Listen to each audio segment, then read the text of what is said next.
My high school bully is now my wife's personal trainer. He just texted me saying we need to talk man to man. My wife Joan and I have been married for 4 years and together for 7. We met in college when I finally grew into myself after years of being the awkward kid nobody wanted to sit with. In high school, I was overweight with bad acne and zero confidence. I was an easy target. There was one guy named Tyler who made it his personal mission to destroy me. He gave me a humiliating nickname and made sure everyone in school knew it. He tripped me in hallways. He knocked books out of my hands. He made comments about my weight loud enough for everyone to hear. The worst part was how charming he was to everyone else. Teachers loved him. Girls loved him. He was the golden boy who could do no wrong, and I was just the fat kid who couldn't take a joke. I left for college and never looked back. I lost the weight. I cleared up my skin. I got a good job and built a life I was proud of. I met Joan junior year and fell for her immediately. She knew I had been bullied, but I never went into details because I wanted to leave that version of myself behind.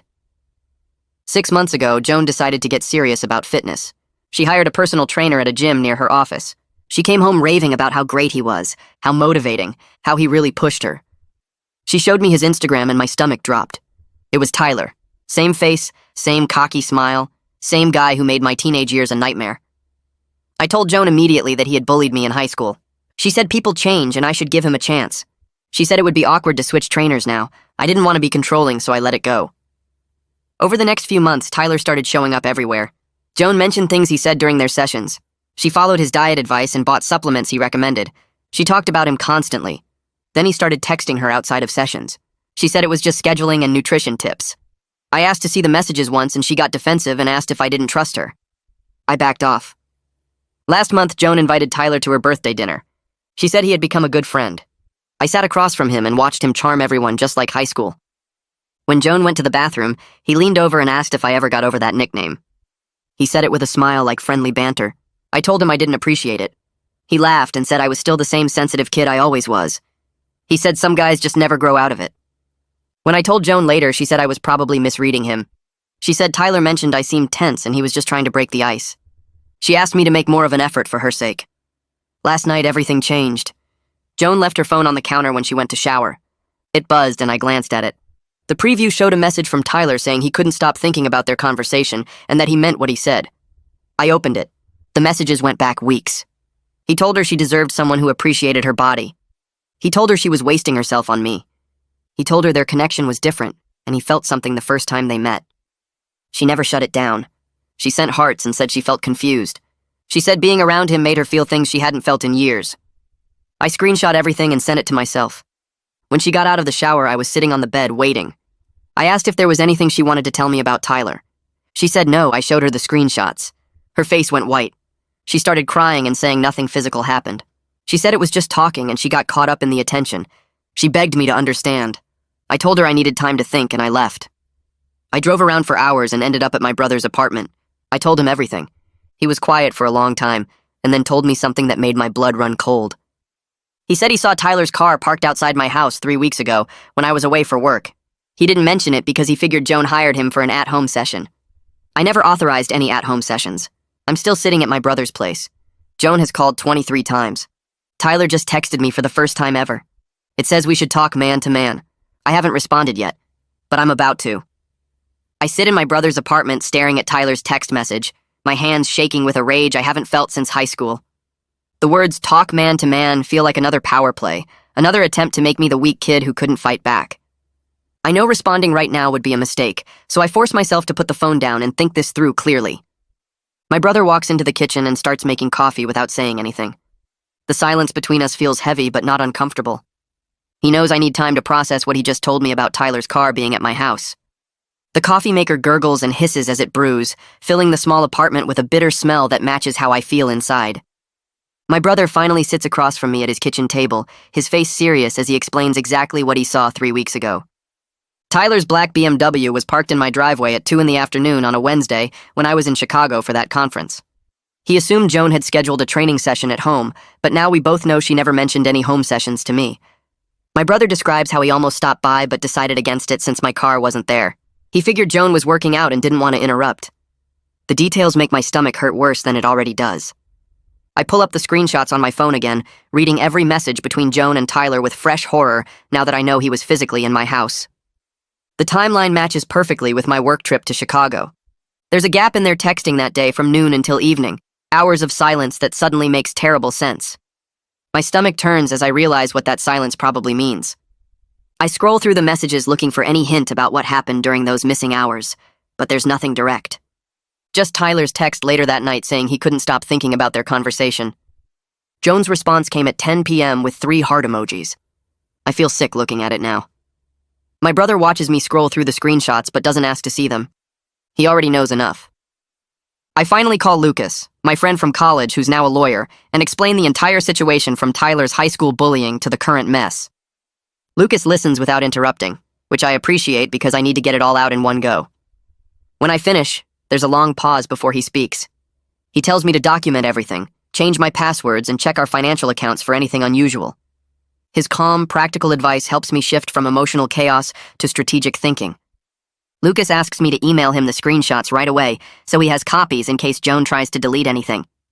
I do it while we're still on the phone, watching the email send with a strange sense of relief that someone else now has proof of what happened. Lucas asks if I want to know the legal definition of what might have happened based on the evidence I have. I tell him yes, even though part of me wants to stay in denial about the whole thing. He explains that emotional affairs can become grounds for divorce in our state, and if there was physical contact in my home, that adds another layer of betrayal that courts recognize. The way he says physical contact makes it sound so clinical and distant, but I know what he really means. Lucas tells me not to make any big decisions right now, that I should take time to think clearly before confronting Joan or Tyler. He reminds me that whatever I decide, I need to protect myself legally and financially first.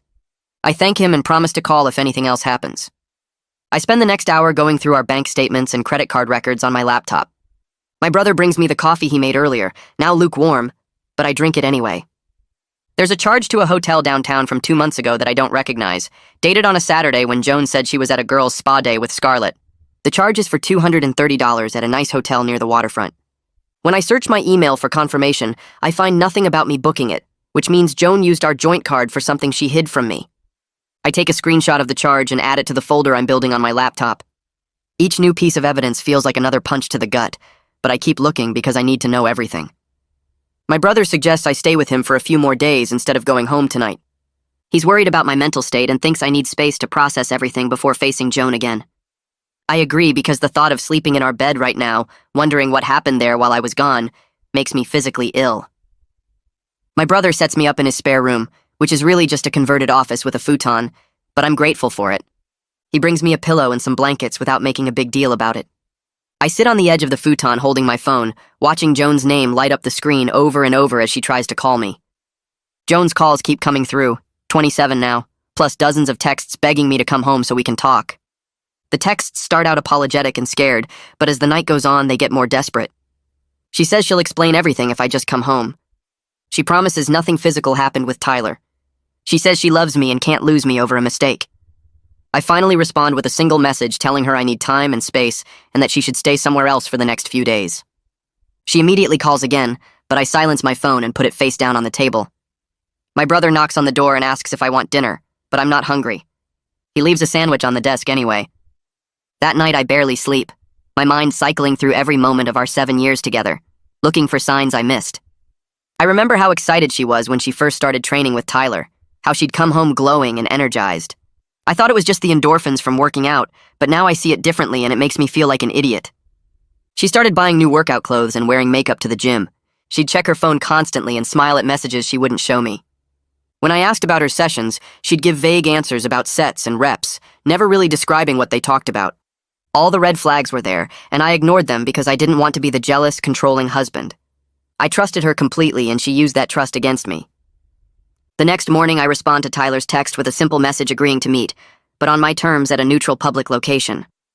I choose a coffee shop near my office for tomorrow afternoon, somewhere I feel comfortable and in control. His response comes immediately, just 3 words that somehow carry all his old arrogance. I can practically hear the smugness in those 3 words, the same tone he used in high school when he knew he'd gotten under my skin. My brother makes breakfast, and I force myself to eat some eggs even though my appetite is gone. He asks what my plan is for the meeting with Tyler, and I tell him I'm going to record everything and let Tyler talk. Bullies like Tyler always talk too much when they think they're winning. Lucas calls me back within the hour after I text him about the Tyler meeting, his voice concerned as he asks if I'm sure about doing this alone. I tell him I need to face Tyler myself, that running from him is what I did in high school, and I'm done being that person. Lucas is quiet for a second, then suggests something that makes complete sense. He says we're in a one-party consent state, which means I can legally record any conversation I'm part of without telling the other person. He explains that if Tyler admits anything on tape, it becomes evidence I can use later if I need it. I download a recording app immediately and spend the next 20 minutes testing it, making sure it picks up voices clearly even when my phone is in my pocket. I record myself talking from different distances, play it back, adjust the settings until I'm confident it will capture everything Tyler says tomorrow. Joan texts me again around noon, asking if we can please talk face-to-face because she needs me to understand what really happened. Part of me wants to ignore her, but I know I need answers to questions that keep spinning through my head. I agree to meet her, but I'm not doing it at our house where Tyler sat in our kitchen, where he might have done other things I don't want to imagine. I tell her to meet me at the park near her office during her lunch break tomorrow, somewhere public and neutral where I won't feel trapped. She responds immediately saying she'll be there, adding that she loves me and wants to fix this. I don't respond to that part because I don't know what I want yet. The next day, I get to the park 15 minutes early and sit on a bench facing the parking lot so I can see her arrive. My stomach is tight with nerves and anger, my hands clenched in my lap as I watch cars pull in and out. Joan's Honda appears at exactly noon, and she parks close to where I'm sitting. She gets out looking worse than I've ever seen her, her eyes puffy and red like she hasn't slept, her hair pulled back in a messy ponytail. She's wearing one of my old college sweatshirts, which feels like manipulation, like she's trying to remind me of better times. She walks toward me and opens her arms for a hug, but I lean back and shake my head. Her arms drop and her face crumples, fresh tears starting before she even sits down. I tell her we need to talk honestly about everything, starting with the hotel charge I found, and Tyler's car being at our house 3 weeks ago. Her face loses all its color, and she sits down hard on the bench next to me. Joan's hands start shaking as she wipes her eyes, and she admits she met Tyler at that hotel, but swears nothing physical happened between them. She says they just talked for hours about their lives and feelings, that she felt confused about everything and needed space to think away from our house. I stare at her and ask why she needed to rent a hotel room with our money just to talk to another man. She opens her mouth, closes it, then starts crying harder because she knows there's no good answer to that question. She says she knows how it looks, but she's telling the truth, that they sat in the hotel room and talked about his childhood and her feelings about our marriage and whether people can really change. I ask her if she paid for one room or two, and she whispers one room, which makes my chest feel like something is crushing it. I bring up my brother seeing Tyler's car at our house, watching Joan's face as I mention the specific day and time. She nods slowly and admits Tyler came over that afternoon to drop off some supplements he'd ordered for her training. She says he stayed for coffee, and they sat in the kitchen talking, that nothing happened in our bedroom or anywhere else in the house. I ask her why she never mentioned this visit to me, why she hid it if it was so innocent. She looks down at her hands and says she knew I'd be upset given my history with Tyler, that she thought it would be easier to just not bring it up rather than start a fight over nothing. The word nothing echoes in my head because a man who bullied me for years sitting in my kitchen with my wife while I'm out of town is not nothing. I tell Joan that hiding things from me because she knows they'll upset me is exactly what betrayal looks like, that our marriage was supposed to be built on honesty even when it's uncomfortable or difficult. She nods and keeps apologizing, saying she knows she messed up badly and got caught up in Tyler's attention. She begs me to understand that she felt lonely with all my work travel lately, that Tyler made her feel seen and appreciated in ways she hadn't felt in years. She says he listened to her talk about her day and remembered small details and made her feel special. I want to point out that making someone feel special is literally Tyler's job as a trainer. That charm is how he manipulates people. But I stay quiet and let her talk. I ask Joan directly if she's in love with Tyler, the question I've been afraid to ask because I'm terrified of the answer. She hesitates, her mouth opening but no words coming out, and in that pause of maybe 3 seconds, I know everything I need to know. She finally says she doesn't know, that she has feelings for him but also loves me, that she's confused and didn't mean for any of this to happen. Her inability to immediately say no, to firmly choose our marriage in this moment, breaks something fundamental inside me that I'm not sure can ever be fixed. I feel like I'm watching our 7 years together crumble into dust while she sits there unable to tell me she loves only me. I tell Joan she needs to stay with Scarlett or another friend while I figure out what I want to do next, that I need space in our home without her there. She protests immediately, saying it's her house too and she has rights. I remind her as calmly as I can that I'm the one who was betrayed here, that I'm the one who came home to find my wife having an emotional affair with my high school bully. She stops arguing and nods, saying she'll pack a bag tonight and stay with Scarlett. Her hands are shaking as she wipes her eyes again, and part of me wants to comfort her, but a bigger part remembers those hotel charges and Tyler's car in our driveway. Before Joan can leave the park, I tell her she needs to cut off all contact with Tyler immediately if there's any chance of saving our marriage. She agrees quickly, almost desperately, saying she'll text him right now that their training sessions are over. I watch her pull out her phone with trembling hands and type out a message saying she can't continue training with him and needs space. She shows me the message before sending it, and I nod. She hits send and I watch her face as she does it, noticing how devastated she looks, how her hands won't stop shaking. That tells me everything about where her heart actually is right now, and it's not fully with me.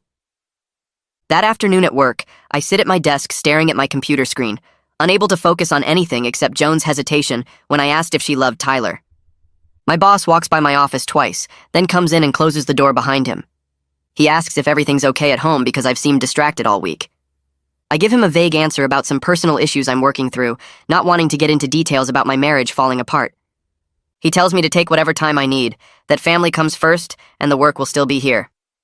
I appreciate his understanding more than he knows, and I tell him I might need a few days off soon to sort things out. The next day, I arrive at the coffee shop 15 minutes before I'm supposed to meet Tyler, wanting time to settle myself and get the recording app started on my phone. I order a black coffee I don't really want, and sit at a table in the back corner where I can see the entrance.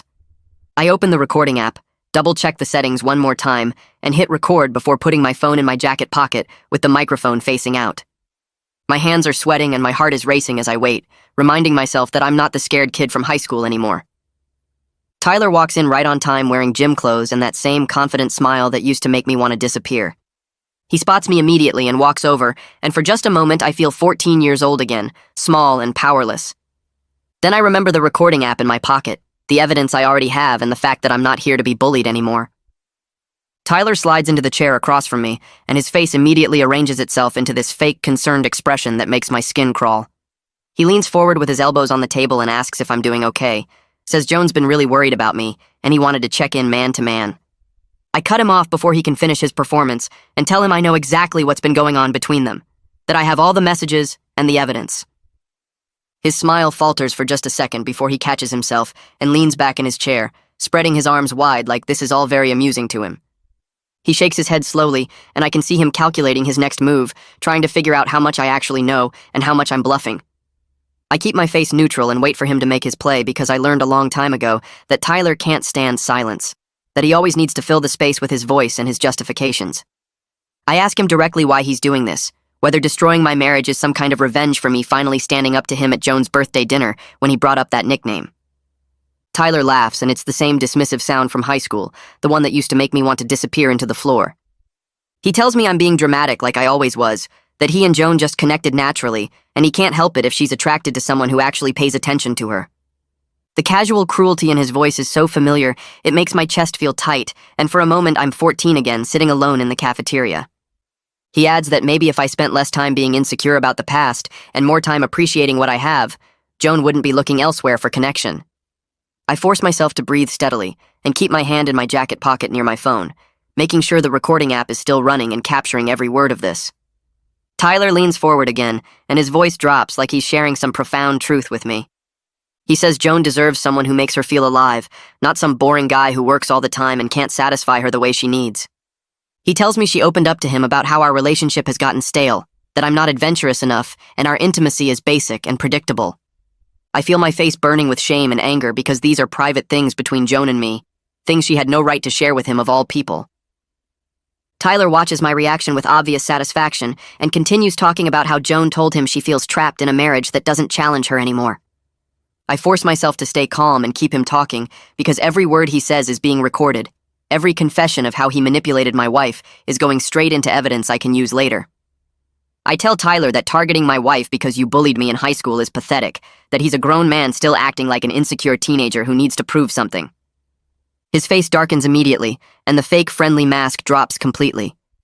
He leans across the table and tells me I always thought I was better than everyone once I lost the weight and got successful, that I walked around college and my adult life like I'd actually changed into someone important. He says I'm still the same weak person underneath all the surface improvements, that Joan sees through my act, which is why she's drawn to someone real like him. The venom in his voice reminds me of every hallway confrontation, every public humiliation, every moment he made sure I knew I was less than nothing in his world. I remind myself that I'm not that kid anymore, that I have evidence and leverage and the power to expose exactly what kind of person he really is. Tyler makes his critical mistake then by admitting he recognized my name the second Joan first mentioned her husband during one of their early training sessions. He says he thought it was funny that fate brought us back together like this, that he couldn't believe the universe handed him this opportunity. He tells me he wasn't planning anything at first, that he was just going to train Joan and take her money and maybe enjoy the private joke. But then he saw how easy it was to get her attention, how responsive she was to his compliments and his interest, and he couldn't resist seeing how far he could push it. This confession of deliberate manipulation is exactly what I needed him to say on tape. The proof that this wasn't some natural connection, but a calculated plan to hurt me through my wife. I keep my expression neutral, even though inside I'm screaming because he just admitted to using Joan as a weapon against me, to treating her like a pawn in some sick game of revenge. I ask Tyler if he actually has feelings for Joan, or if she's just another way to get at me after all these years. He shrugs like the question doesn't even matter, and says Joan's attractive and fun to be around, that the physical chemistry is real enough. But then he admits that mostly he enjoyed watching me squirm at that birthday dinner, knowing what was developing between them while I sat there trying to be civil. He says the look on my face when he mentioned the old nickname was worth everything, that seeing me still react like the scared kid from high school proved I never really changed. The casual way he dismisses Joan's feelings makes me realize she's being used just as much as I am, that Tyler doesn't actually care about her beyond what she represents in his ongoing need to prove he's superior to me. I think about playing her this recording and wonder if she'll finally understand that the connection she thought was real was just Tyler's latest way to destroy me. Tyler stands up to leave and tells me that Joan's going to choose him because he makes her feel things I never could. He suggests I make it easy on everyone and just file for divorce now, save myself the embarrassment of fighting for a marriage that's already over. He says Joan's already halfway out the door, and I'm just delaying the inevitable by trying to hold on to something that died months ago. I stay seated and look up at him standing there with that same cocky smile from high school, the one that used to make teachers think he was charming and girls think he was confident. I tell him calmly that I recorded this entire conversation and that Joan's going to hear exactly how little she actually means to him, how she was just a convenient tool to mess with me. I watch his face change as the words register, and it's the first time I've ever seen Tyler look genuinely worried about consequences. His confident expression disappears completely and gets replaced by something uglier, something desperate. Tyler reaches across the table trying to grab my phone, but I pull it back and stand up, putting the table between us. I tell him that assault in a public place would just add to his problems, and I can see other customers in the coffee shop starting to notice the commotion. He calls me a sneaky piece of trash and says I always was the type to hide behind rules and evidence instead of handling things like a man. I remind him that I learned from years of dealing with his bullying that bullies only respect strength and proof, that the only way to stop someone like him is to have documentation of exactly what they've done. Tyler looks around the coffee shop and realizes he's made a scene, that people are watching him try to physically intimidate someone over a phone. He backs off and tells me this isn't over, that I'll regret recording him without permission. I inform him we're in a one-party consent state, which means I had every legal right to record our conversation, and his face goes even paler. Tyler storms out of the coffee shop and I sit back down in my chair, my hands shaking so badly I have to put my coffee cup down before I spill it everywhere. My heart is racing, and I feel like I might throw up from the adrenaline crash. I sit there for another 20 minutes trying to calm down and process what just happened. The fact that I just confronted my high school bully and got him to confess everything on tape. I pull out my phone and listen to part of the recording to make sure it captured everything clearly. Tyler's voice comes through perfectly admitting he recognized my name, that he deliberately pursued Joan, that she was mostly just a way to get at me. Every cruel word and calculated confession is right there in clear audio. I send a copy to Lucas with a message saying I got everything we need, then I send another copy to my personal email as backup in case something happens to my phone. I call Joan and tell her I need to see her tonight, that I have something she needs to hear before we make any decisions about our marriage. She agrees so fast I can hear the hope in her voice, the assumption that maybe I'm ready to forgive her and move forward. I don't correct her because I want her to hear Tyler's words without any preparation or defenses built up, without time to rationalize or explain away what he said about her. We agree to meet at our house in 2 hours, and she asks if this means I'm coming home. I tell her we'll talk tonight and hang up before she can ask more questions. I sit in the coffee shop nursing my cold coffee and thinking about how Joan's going to react when she hears the recording, when she realizes the man she thought cared about her was just using her to hurt me. I drive back to my brother's apartment after leaving the coffee shop and spend the rest of the afternoon replaying the recording over and over, making sure every word is clear and captured exactly how Tyler said it. Lucas texts me asking how it went, and I send him a voice message explaining that I got everything we needed, that Tyler basically confessed to the whole thing on tape. He responds immediately saying he's proud of me for handling it that way, instead of losing my temper and doing something I'd regret. I text Joan around 5 telling her I need to see her tonight at our house, that there's something important she needs to hear before we make any decisions about what happens next. She responds within seconds asking if this means I'm ready to work things out, if I've decided to forgive her and move forward. I don't answer that question directly because I want her to walk in without any preparation for what she's about to hear, without time to build up defenses or explanations for Tyler's words. She texts back saying she'll be there at 7 and asks if she should bring dinner or if I want her to pick something up on the way. I tell her not to worry about food, that this isn't that kind of conversation. I get to the house around 6:30 and spend the next half hour pacing around the living room, my phone in my hand with the recording pulled up and ready to play. Part of me feels guilty for what I'm about to do to her, for the way her world is about to shatter. When she hears Tyler's true feelings, but the bigger part remembers how she defended him over and over, how she made me feel crazy for not trusting him. The doorbell rings at exactly 7, even though she has her own key, and when I open it, I can see she's put on makeup and done her hair, wearing the dress I always said looked good on her. She's smiling nervously and holding her purse with both hands, like she's trying to keep them from shaking. I step back to let her in, and she moves past me into the living room, her perfume hitting me with memories of better times when I didn't question whether my wife was being honest with me.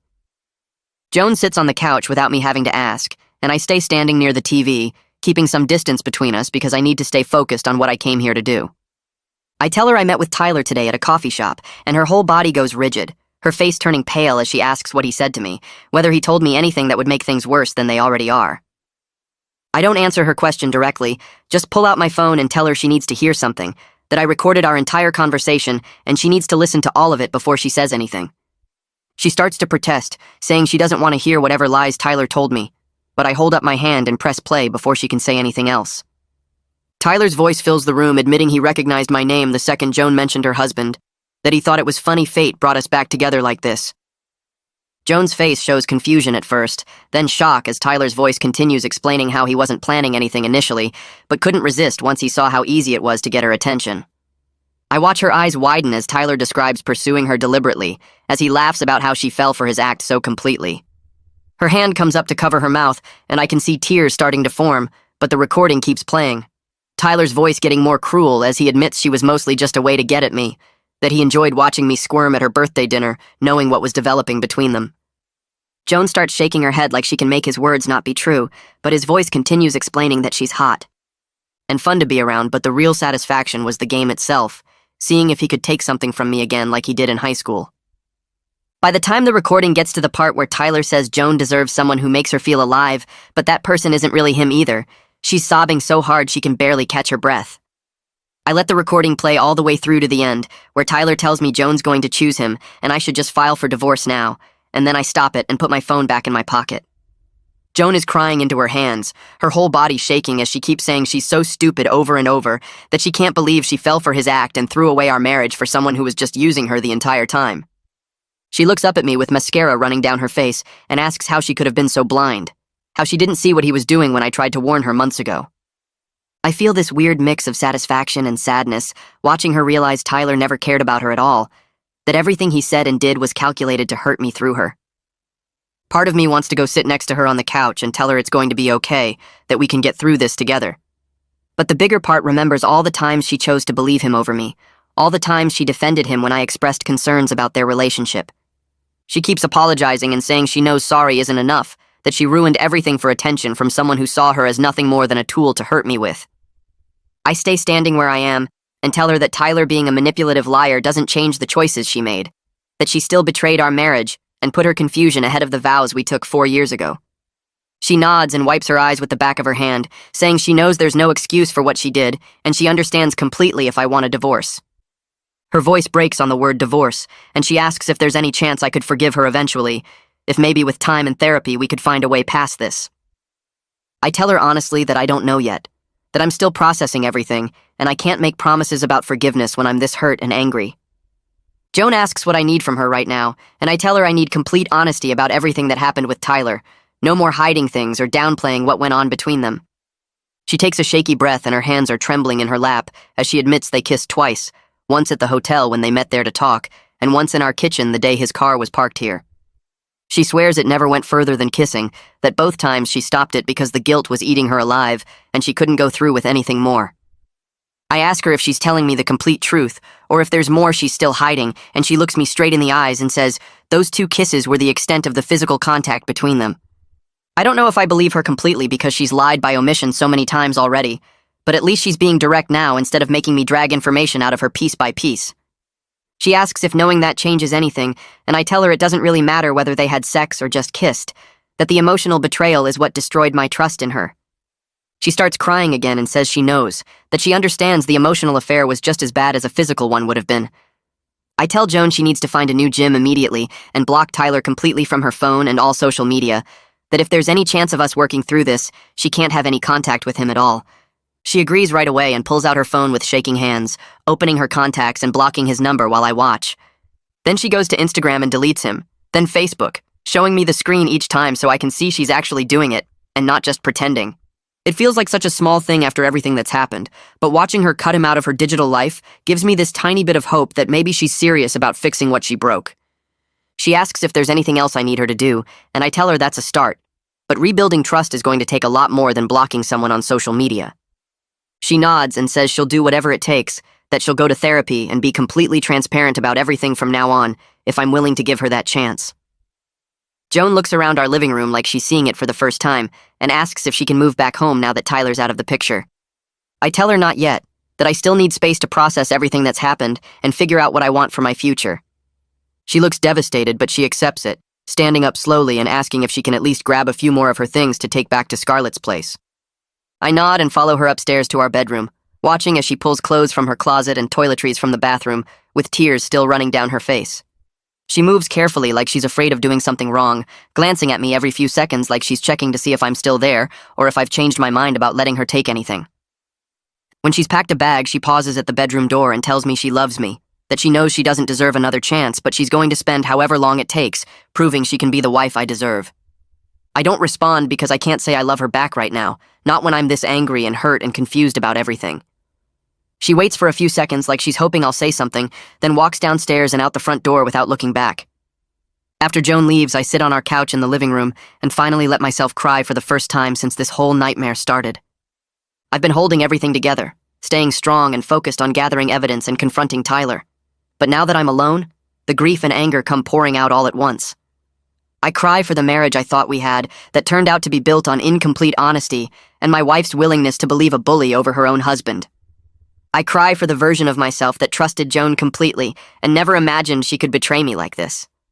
I cry because even after hearing Tyler admit he was using her, part of me still wants to forgive Joan and try to save what we built together. The crying turns into full-body sobs, and I end up curled on my side on the couch, my face pressed into the cushions as years of pain from Tyler's bullying and this fresh betrayal mixed together into something overwhelming. Eventually, I run out of tears and just lie there feeling empty and exhausted, staring at the wall and wondering how I'm supposed to move forward from here. The next morning, I wake up still on the couch with a headache and my eyes swollen from crying.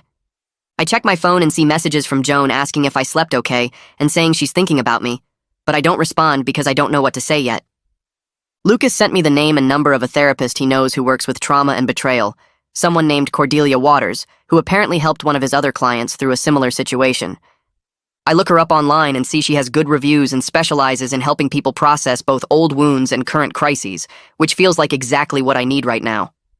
I call her office as soon as it opens at 9 and explain to the receptionist that I'm dealing with an urgent situation involving my marriage and childhood trauma resurfacing. She puts me on hold for a minute, then comes back saying Cordelia had a cancellation this afternoon and can see me at 3 if I can make it. I agree immediately and spend the rest of the morning trying to focus on work emails, but mostly just replaying everything that's happened over the past few days. I show up to Cordelia's office 15 minutes early and fill out intake paperwork asking about my history and what brought me to therapy. When she calls me back, she's a woman in her 50s with kind eyes and a calm presence that makes me feel like I can actually talk to her honestly. I sit down in her office and spend the next hour telling her everything from Tyler's bullying in high school to him becoming Joan's trainer to the affair and yesterday's recording. She listens without interrupting and takes notes occasionally, nodding at certain points like she understands exactly what I'm describing. When I finish, she tells me that what Tyler did was deliberately exploit old wounds, that he recognized my vulnerability around him and used Joan to reopen trauma I thought I'd moved past years ago. She explains that Joan's betrayal hurt so much not just because of the affair itself, but because it confirmed the deepest fear Tyler planted in me back in high school, that I'm not good enough, and people will always choose someone like him over someone like me. Hearing her put it into words like that makes something click in my brain, helping me understand why this situation has felt so devastating beyond just the normal pain of infidelity. Cordelia asks me what I want for my future, whether I can imagine a path forward that includes forgiving Joan and rebuilding trust in our marriage. I tell her honestly that I don't know, that part of me wants to save what we built together because I do still love her somewhere under all this anger and hurt. But another part of me feels like maybe our foundation was weaker than I thought if Joan could be swayed so easily by someone like Tyler. If she could choose to believe his version of events over mine for months. Cordelia nods and says both of those feelings are completely valid, that I don't have to decide right now whether to stay married or get divorced.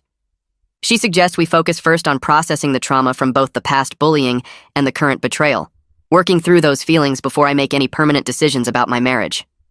She says people often rush to make big choices when they're in crisis mode, but the healthier approach is to give myself time and space to heal before deciding what my future looks like. We schedule another appointment for next week, and she gives me some homework about journaling my feelings and identifying triggers that connect current situations to past trauma. I leave Cordelia's office feeling slightly less overwhelmed than when I arrived, like maybe there's a path forward, even if I can't see the whole thing yet. On the drive home, I start thinking about Tyler and whether he should face any consequences beyond just losing Joan and me knowing what he did. He admitted on tape to deliberately pursuing a client because she was married to someone he wanted to hurt, which seems like the kind of thing that could get him fired or at least reported to whoever oversees personal trainers. I remember Joan mentioning the gym owner's name once, something like Theo, and when I get home I look up the gym's website to find contact information. The owner is listed as Theo Barber, and there's an email address for general inquiries, so I send a formal message requesting a meeting to discuss a serious concern about one of his trainers. I keep it professional and vague, not wanting to explain everything over email, but making it clear this is important enough that he should meet with me in person. He responds within an hour saying he can see me tomorrow afternoon at 2, and that he's concerned by the formal tone of my message and wants to understand what's going on. I confirm the appointment and spend the rest of the evening preparing what I'm going to say, how much of the recording I should play for him, and what outcome I'm hoping for from this meeting. The next afternoon, I arrive at the gym 15 minutes before my 2 o'clock appointment with Theo. The front desk person tells me to wait in the lobby area, so I sit on one of those hard plastic chairs near the water fountain and watch people come and go from their workouts. My phone is in my pocket with the recording already queued up to the most damaging parts where Tyler admits he targeted Joan because she was married to me. I practiced what I was going to say on the drive over, keeping it professional and focused on the facts instead of my personal anger. Theo comes out to meet me right at 2, a tall guy probably in his 50s with gray hair and a firm handshake. He leads me back to his office, which is small and cluttered with filing cabinets and framed photos of bodybuilding competitions. He gestures for me to sit in the chair across from his desk and asks what this is about, his expression concerned but neutral. I start by explaining that I'm the husband of one of his clients, Joan, who has been training with Tyler for the past 6 months. Theo nods like he recognizes the names, so I continue by saying that Tyler and I have a history from high school where he bullied me badly, and that I recently discovered he's been having an inappropriate relationship with my wife. Theo's face shifts from neutral to serious as I talk, and he leans forward with his elbows on the desk. I tell him I have a recording of a conversation with Tyler where he admits to deliberately pursuing Joan because she was married to me, that this was calculated revenge for our high school history. Theo asks to hear the recording, so I pull out my phone and play the section where Tyler says he recognized my name immediately when Joan first mentioned her husband, that he thought it was funny fate brought us back together. Then I play the part where Tyler admits he wasn't planning anything at first, but couldn't resist seeing how far he could push it when he realized Joan was responsive to his attention. Theo's jaw tightens as he listens, and when I play the part where Tyler says Joan is just hot and fun to be around, but mostly he enjoyed watching me squirm, Theo actually swears under his breath. The recording ends and I put my phone back in my pocket, watching Theo process what he just heard. He sits back in his chair and runs a hand through his gray hair, looking tired and angry at the same time. He tells me this isn't the first time he's had concerns about Tyler crossing professional boundaries with clients. There were 2 previous incidents where female clients complained about Tyler being too friendly or making comments that felt inappropriate, and Theo addressed both situations with formal warnings that went in Tyler's employee file. He says he kept Tyler on because the guy is good at his job and brings in a lot of business, plus the complaints weren't severe enough to justify firing him at the time.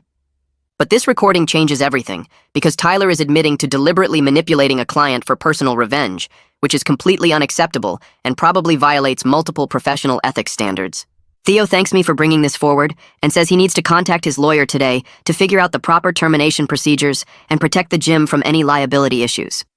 He asks if I'm planning to take legal action against Tyler or the gym, and I tell him honestly that I haven't decided yet, but right now I'm focused on dealing with my marriage. Theo nods and says he understands, then promises he'll handle this situation immediately and that Tyler won't be working here by the end of the week. I leave the gym feeling strange, like I accomplished something important, but it doesn't actually make me feel better. Tyler facing consequences at work doesn't fix the fact that Joan betrayed me or heal the years of trauma from his bullying. I drive back to my brother's apartment and spend the rest of the afternoon just sitting on his couch staring at nothing, my mind blank and exhausted. 2 days pass in a weird fog where I go to work and come back to my brother's place and try not to think too much about everything. Then Lucas calls me Wednesday afternoon while I'm eating lunch at my desk. He sounds excited as he tells me that Theo fired Tyler yesterday and that the gym owner is now considering whether to file a formal complaint with the state licensing board for personal trainers. Lucas says that kind of complaint could result in Tyler losing his certification entirely, which would make it hard for him to work as a trainer anywhere. I thank Lucas for the update and tell him I appreciate him checking in, but after we hang up I realize I feel empty instead of victorious. Tyler getting fired and possibly losing his license is justice, but it doesn't actually change anything about my situation with Joan. The betrayal still happened, the trust is still broken, and Tyler facing professional consequences doesn't magically repair my marriage or make me feel less hurt. That evening, Joan texts me from a number I almost don't recognize until I remember she's staying at Scarlett's place. The message says Tyler contacted her from a different phone number, that he was angry and blaming her for him losing his job at the gym. She says she didn't respond to him at all, but wanted me to know in case he tries to reach out to me too. I appreciate her telling me this, and immediately screenshot Tyler's message that she forwarded, saving it to a folder on my phone in case we need documentation later for a restraining order.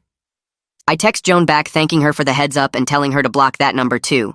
Then I add that if Tyler contacts her again from any number, she should document it but not engage. She responds quickly saying she will, and then there's a pause before another message comes through, asking if we can talk about starting counseling together. I stare at that message for a long time, my thumb hovering over the keyboard. Part of me wants to say no, that counseling feels like admitting I'm willing to work on the marriage when I'm still so angry and hurt. But another part knows I need help processing everything I'm feeling, and maybe having a professional guide that conversation would be better than trying to figure this out alone. I text back saying I'll agree to couples counseling, but I make it clear this doesn't mean I've decided to stay married, just that I need help communicating everything I'm feeling right now. Joan responds immediately with relief in her words, saying she'll find someone good and set up the first appointment as soon as possible. 3 days later, we're sitting in a counselor's office in uncomfortable chairs that don't match, with Joan on one side and me on the other, and this older woman named Janine between us taking notes. The session is tense from the start, with Joan crying before Janine even asks the first real question. I explain the whole situation as calmly as I can, starting with Tyler bullying me in high school and ending with the recording where he admits to targeting Joan deliberately. Janine listens carefully and validates my pain, saying what Tyler did was manipulative and cruel, and that Joan's choices allowed that manipulation to damage our marriage. Then she turns to Joan and asks her to explain her perspective without making excuses or deflecting blame. Joan struggles through an explanation about feeling lonely with my work travel and liking the attention Tyler gave her, but Janine gently pushes back every time Joan starts to justify her choices instead of owning them. By the end of the hour, I feel drained but slightly less alone, like having a professional witness to this mess makes it more real and manageable somehow. We schedule another appointment for the following week, and Janine gives us both homework about identifying our needs and boundaries. Over the next 2 weeks, we have 2 more sessions, and in the third one, something shifts. Joan finally stops deflecting and takes full responsibility for her choices without trying to explain them away or make them sound less bad than they were. She admits she was flattered by Tyler's attention and liked feeling wanted, that she put those feelings above our marriage and her own values. She tells Janine and me that she understands if I can't forgive her, but she wants to become someone worthy of forgiveness, whether we stay together or not. Hearing her say that without crying or making excuses makes something loosen in my chest, like maybe there's a path forward even if I can't see it clearly yet. In that same session, I tell Joan and Janine that the hardest part isn't even the emotional affair itself. It's that she chose to believe Tyler over me for months when I tried to express my concerns about him. She made me feel paranoid and controlling when my instincts were right all along, and that gaslighting hurt almost as much as the betrayal. Joan's face crumples when I say this, and she tells me she can see now how she dismissed my feelings and made me doubt myself, that realizing what she did makes her physically sick. Janine validates both of our experiences and helps us understand how Joan's need for validation made her vulnerable to Tyler's manipulation, while my history with Tyler made me hesitate to speak up more forcefully. The session ends with homework about communication patterns and identifying moments where we shut each other down instead of listening. A few days after that third session, Scarlett reaches out to me privately through a text message, apologizing for not seeing what was happening between Joan and Tyler. She says Joan mentioned him constantly, but always framed it as innocent friendship, and Scarlett didn't realize how inappropriate things had gotten until everything exploded. She tells me that whatever I decide about the marriage, she supports me completely and thinks I deserve better than what Joan put me through. I appreciate Scarlett reaching out and tell her I don't blame her for not seeing it, that Joan hid the extent of things from everyone, including herself.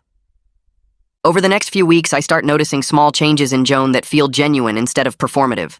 She's in individual therapy now, working on her own issues, trying to understand why she was vulnerable to Tyler's manipulation and addressing insecurities she never dealt with before.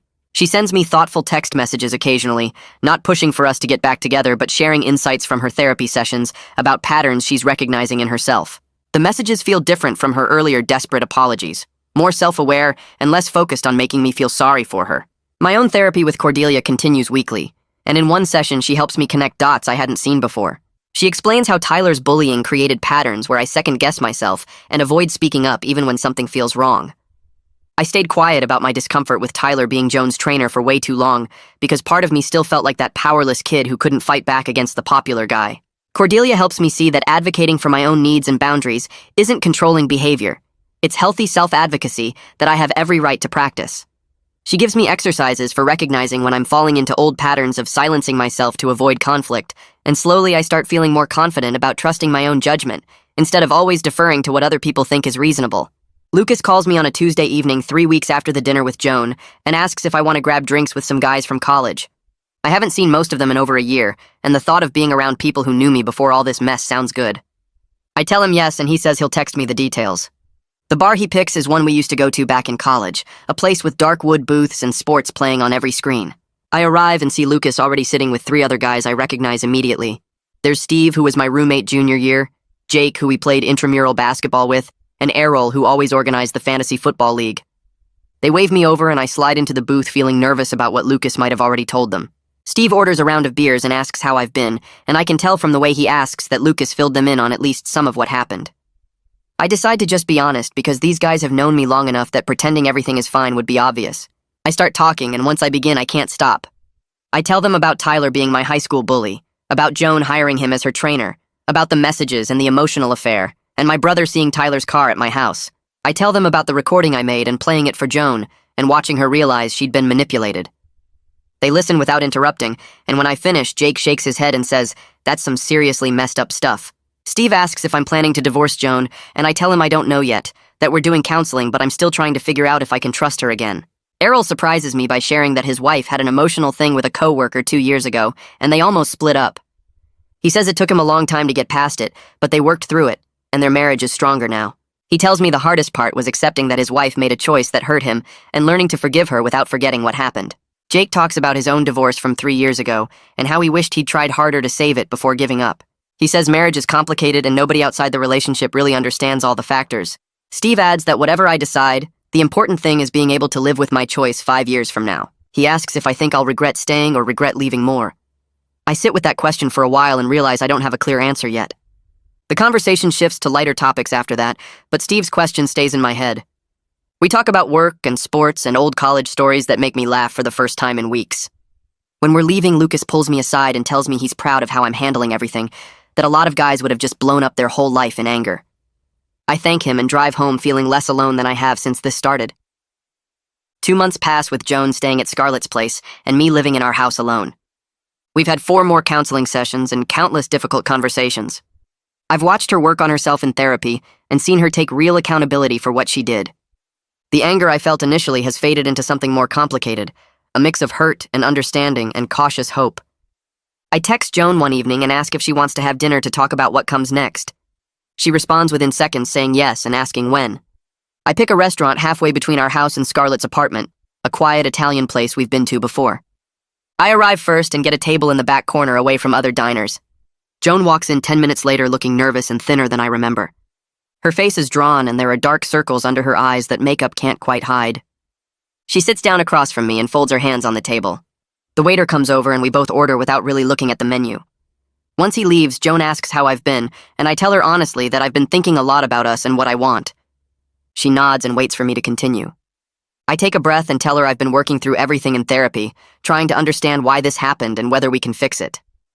I say I can see she's doing real work to change, and that means something to me. Joan's eyes fill with tears, but she doesn't let them fall. I tell her I've been thinking about whether I can rebuild trust with her and what that would actually look like in practice. She asks if I've made a decision, and I tell her I'm willing to try reconciliation, but only under very specific conditions. Her face shows relief and fear at the same time. I lay out my conditions clearly so there's no confusion. First, we continue couples therapy for at least another 6 months with no exceptions. Second, complete transparency with phones and schedules, meaning I need to be able to check her phone anytime, and she tells me where she's going and when she'll be back. Third, if Tyler contacts her workplace or shows up anywhere near her, she finds a new job immediately, no matter how inconvenient. Joan agrees to everything before I even finish listing them. She's crying now and reaching across the table for my hand. I let her take it, but I don't squeeze back. I tell her this is a trial period, and I reserve the right to change my mind if I can't get past the betrayal. I need her to understand that agreeing to try doesn't mean everything is fixed or that I've forgiven her completely. She nods and says she understands, that she's grateful I'm giving her any chance at all. She tells me she'll do whatever it takes and spend the rest of her life proving I made the right choice. I believe she means it in this moment, but I also know that intentions and actions are different things. Our food arrives and we eat mostly in silence, both of us processing what this decision means. When the check comes, I pay, and we walk out to the parking lot together. Joan asks if she can hug me, and I say yes. She wraps her arms around me and I feel her shaking. I hug her back, but it feels different from it used to, more careful and less certain. We separate, and I tell her we can talk about logistics for her moving back home. She smiles through her tears and says, "Thank you," over and over. I drive home alone and sit in my car in the driveway for 20 minutes, wondering if I'm making the right choice or the biggest mistake of my life. Joan moves back home the following week on a Saturday morning. She arrives with just 2 suitcases since most of her stuff never left. I help her carry them upstairs to our bedroom, and the whole thing feels strange and formal. We're both hyper-aware of each other, moving carefully around the space like we're strangers sharing an apartment. She unpacks her clothes while I watch, and neither of us knows what to say. That first night, we sleep in the same bed, but stay on our respective sides with a gap between us. I wake up several times and find myself watching her sleep, trying to reconcile this person with the one who betrayed me. The next morning, Joan gets up early and makes coffee. She brings me a cup in bed the way she used to, and asks what my plans are for the day. I tell her I have some work to catch up on, and she says she'll stay out of my way. The dynamic feels wrong, too polite and distant, but I don't know how else to act. Over the next few days, Joan shows me her phone every evening without me asking. She gives me her work schedule each morning and texts me throughout the day with updates about where she is. When she goes to the grocery store, she sends me a photo of the parking lot. When she stops for gas, she tells me which station. It feels mechanical and excessive, but I appreciate that she's following through on the transparency condition. I check her phone randomly a few times and find nothing concerning. Her messages are all work-related or conversations with Scarlett about normal things. I start to relax slightly, but I'm still watching for any sign that she's hiding something. Joan asks if we can have dinner together one night, and I agree. She cooks pasta, and we sit at our kitchen table making small talk about our days. It feels like we're playing house, going through the motions of being married without the actual connection underneath. After dinner, she does the dishes, and I go to my office to work. When I come out an hour later, she's watching TV on the couch. She looks up and asks if I want to join her. I sit on the other end of the couch, and we watch some show neither of us really cares about. The silence between us isn't comfortable, but it isn't hostile either. It's just empty. 3 weeks into Joan being back home, I'm at work when I get a text from Scarlett asking if I have a minute to talk. I call her during my lunch break, and she tells me Joan ran into Tyler at the grocery store yesterday. My stomach drops, and I ask why Joan didn't tell me. Scarlett says Joan was planning to, but wanted to wait until I got home, so she could explain in person. I hang up with Scarlett and immediately call Joan. She answers on the first ring, and I can hear the panic in her voice when she says hello. I ask her why I had to hear from Scarlett that she saw Tyler instead of hearing it directly from her. Joan starts apologizing and saying she was going to tell me tonight, that she didn't want to upset me over text while I was at work. I tell her that's exactly the kind of thinking that got us here in the first place, her deciding what I can handle and when I should know things. She's quiet for a moment and then asks if I can come home, so we can talk face to face. I tell her I'll be there in 30 minutes and hang up. The drive home feels longer than it is, and I'm angry in a way I haven't been since the early days of this mess. When I walk in, Joan is sitting on the couch waiting for me. Her face is red from crying, and she stands up when she sees me. I don't sit down. I ask her to tell me exactly what happened at the grocery store. She explains she was in the produce section when she saw Tyler across the store near the meat counter. He saw her too, and just stared at her with this cold, angry look. She grabbed what she needed and left quickly without any interaction. She says nothing happened and she didn't want to ruin my workday by texting me something upsetting. I tell her I don't care about my workday being ruined. I care about her being honest with me immediately when anything involving Tyler happens. I remind her that hiding things, even small things she thinks will upset me, is exactly what broke my trust before. I need her to tell me everything, even if she thinks it will make me angry or worried. Joan nods and says she understands, that she was wrong to wait, and it won't happen again. I ask her if there's anything else she hasn't told me, and she swears there isn't. I want to believe her, but this incident makes me doubt whether she really understands what transparency means. We sit down and talk for another hour about communication and trust. Joan promises to tell me immediately if anything like this happens again, no matter how small it seems. I tell her I need to be able to trust that she's not filtering information based on what she thinks I can handle. By the end of the conversation, I'm exhausted and she's apologizing repeatedly. I don't know if this fight moved us forward or backward. After that fight, something shifts.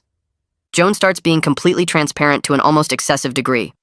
She tells me every time a male coworker talks to her and what they discussed. She mentions when the guy at the coffee shop made small talk while making her latte. She texts me if she has to work late with her male boss on a project. At first, I appreciate the effort, but after a few days, it starts feeling like too much information.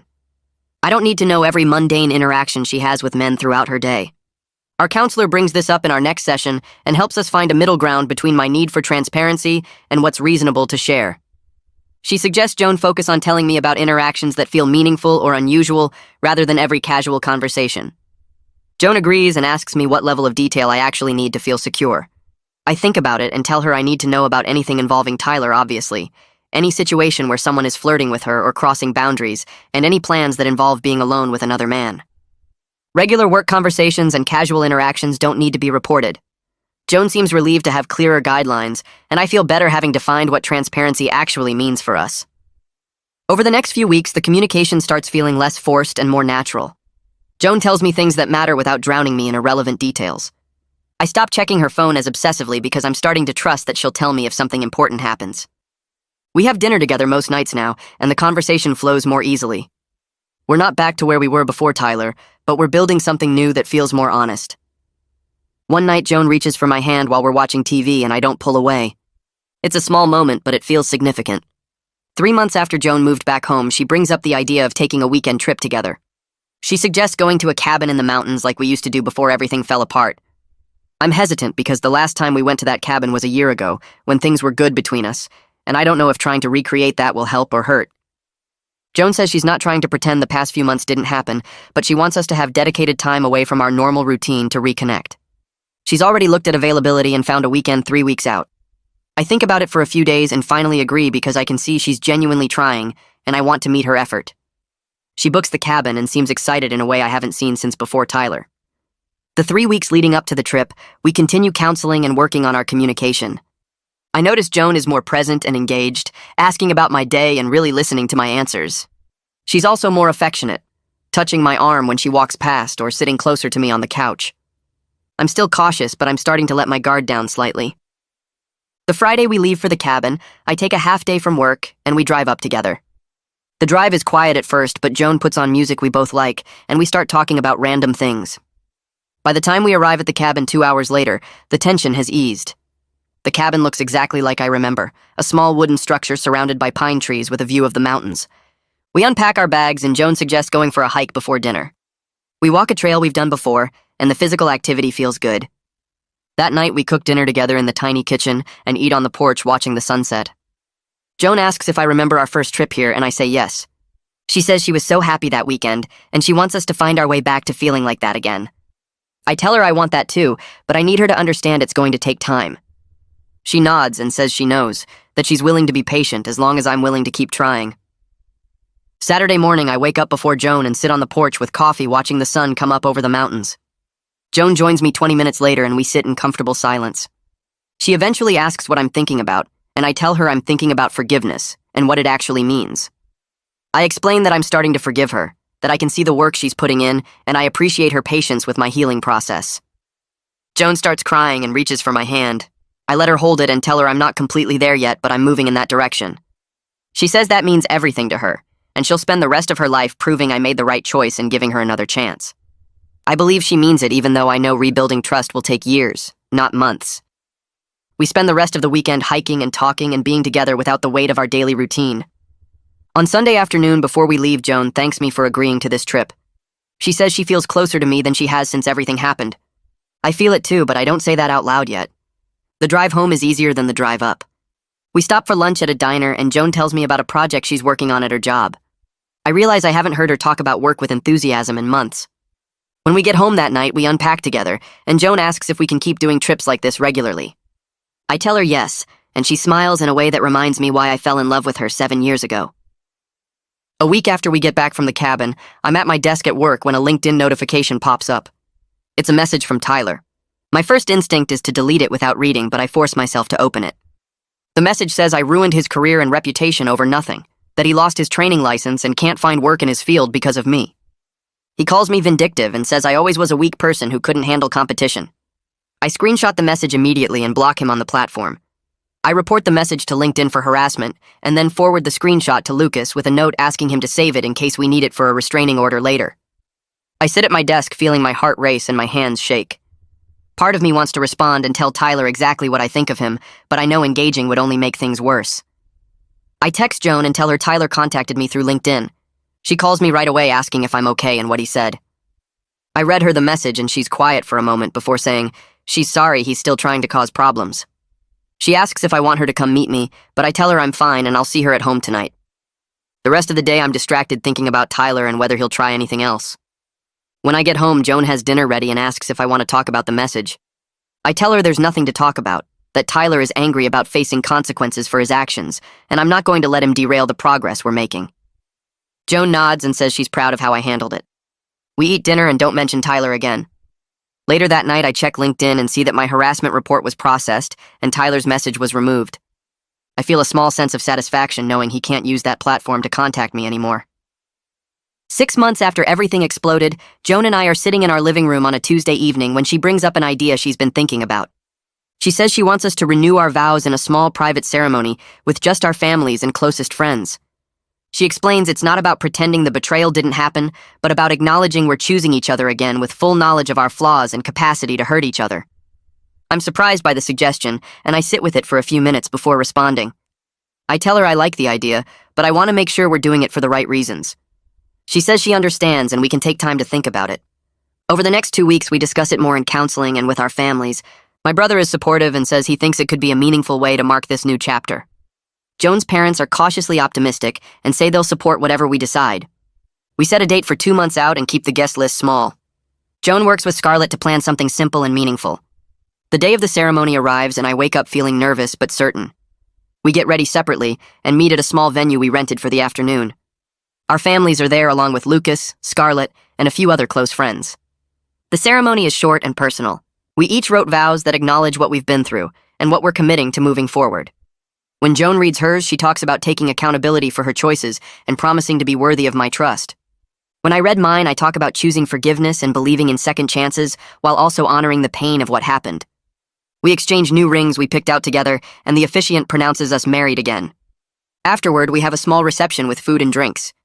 My brother pulls me aside during the reception and tells me privately he's proud of how I handled everything. He says a lot of men would have either given up immediately or stayed out of weakness, but I made a conscious choice based on what I wanted for my future. His words mean more than he probably knows. Joan and I leave the reception early and go home together. That night, we sit on our couch and she asks if I have any regrets about today.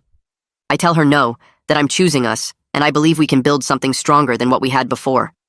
She cries happy tears and says she loves me. I say it back and mean it. The reception feels warm and comfortable, people laughing and talking around us while Joan and I sit close together on a small couch in the corner. Scarlett walks over with 2 glasses of champagne and hands them to us before sitting in the chair across from us. She looks at Joan for a moment and then turns to me with a serious expression that doesn't match the celebration happening around us.